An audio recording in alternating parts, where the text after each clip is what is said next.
어딘가에 그 문막이 있다는 거거든요. 험한 지형 때문에 길도 제대로 나 있지 않은 이곳. 마을 사람들도 잘 찾지 않는 곳이라고 했습니다. 예. 규모가 꽤 큰데요. 여기 이제 저희가 송전탑이 있기 때문에 이제 접근 금지 지역이거든요. 이 안에 지금 문막을 세워놨다는 거거든요. 입산이 금지된 접근 금지 구역을 지나고도 한참을 올라 산 정상에 다다랐을 때쯤 마을 사람들이 이야기한 운막을 발견할 수 있었습니다. 몇 번씩나. 등산로에서 한참을 벗어난 곳에 위치한 운막.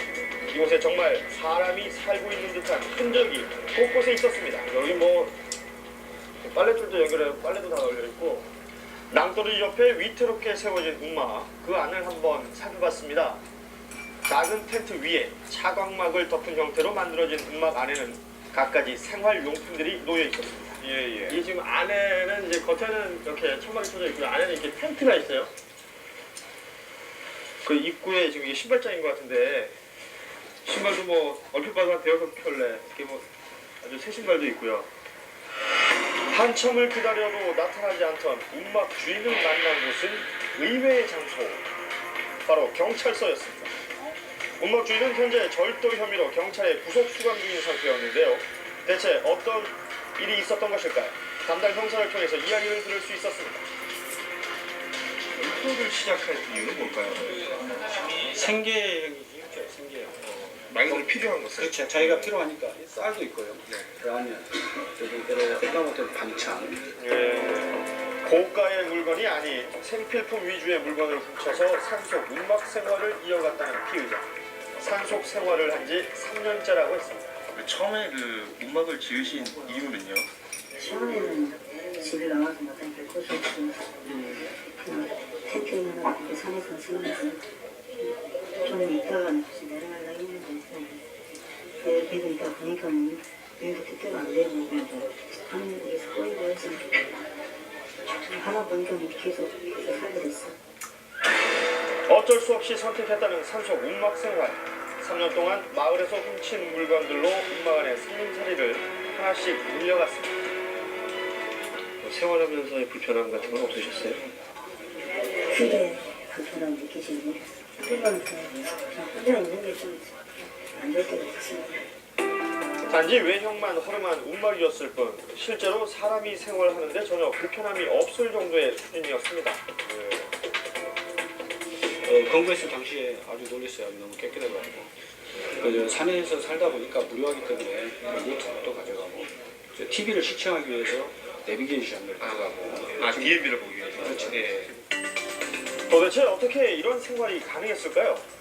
피해자는 인근 도로 전신주에서 무단으로 전기선을 연결해 전기를 끌어왔기 때문에 산속에서도 자유자재로 전기를 사용할 수 있었다고 합니다. 안으로 들어가 피해자가 어떻게 생활했는지 좀 더 자세히 살펴보기로 했습니다. 지금 이렇게 전구들을 사용했던 기록도 있고요. 지금 여기 이렇게 서랍장에 보면요, 옷가지들도 가지런히 정리가 잘 돼 있습니다. 일반 가정집의 방이라고 해도 손색이 없을 정도로 갖춰진 이곳은요, 서랍에 차곡차곡 정리되어 있는 옷가지뿐만 아니라 취미로 읽었다는 수십 권의 책까지 없는 게 없었습니다. 좋네요. 대학을 다니셨다고 들었거든요. 1년 다니다 중퇴했어. 대학교를 전공은요? 건축 설계했습니다. 과거 대학에 진학해 학업을 이어가며 평범한 삶을 살았다는 피의자. 그러나 3년 전 집을 나와 부모님이 살고 있는 집이 내려다 보이는 이곳에 터를 잡고 운막 생활을 시작했다는 것입니다. 피의자는 이런 생활을 선택하게 된 이유가 있다고 했습니다. 평범하게 살고 싶었습니다. 그냥 즐겁게 그래서 그렇다고 어머니나 연세를 있는데 내가 뭐 도움을 줄 수도 있고 그래서 어머니 신경 쓰키는 것 같아서 그냥 나왔습니다. 부모님께 못난 모습을 보이기 싫었다는 피의자. 자세한 사정을 듣기 위해 피의자의 부모님을 찾아갔지만 아쉽게도 만나지 못했습니다. 대신 이웃 주민을 통해 이야기를 들을 수 있었습니다. 이거 다들 안 사람 누구 쪽에 하시오. 할머니 하나 사람들이 몇 년 전에 이제 정리하고 이제 추억 정리하고 이제 뭐 갔다 왔더라. 남들처럼 번듯한 직장에 취직해서 열심히 살고 싶었지만 냉혹한 현실에 부딪혀 벼랑 끝에 몰린 피의자. 결국 범죄라는 잘못된 선택을 하게 되었습니다. 지금 이 순간이 가장 떠오르는 얼굴은 어떤 분이세요? 가족들이 정말 죄송합니다. 일을 하고 싶었는데 누나 모습께서 지금 오래 살지 않도록 정말 반성하고도 반성하고 훔친 물건들로 의식주를 해결했던 피의자. 결국 특수절도 혐의로 구속되면서 3년 동안의 산소 움막 생활은 막을 내렸습니다. 네, 이 평범했던 청년이 범죄자가 된 이번 사건 참 씁쓸했습니다. 이렇게 막다른 경우에 이 많은 소외계층들이 잘못된 선택을 한다고 합니다. 그만큼 사회 안전망 구축이 필요해 보이는데요. 하지만 어떠한 경우에라도 그 선택은 개인의 몫이겠죠. 네. 이 범죄가 정당화될 수 있는 방법은 없습니다. 네. 예.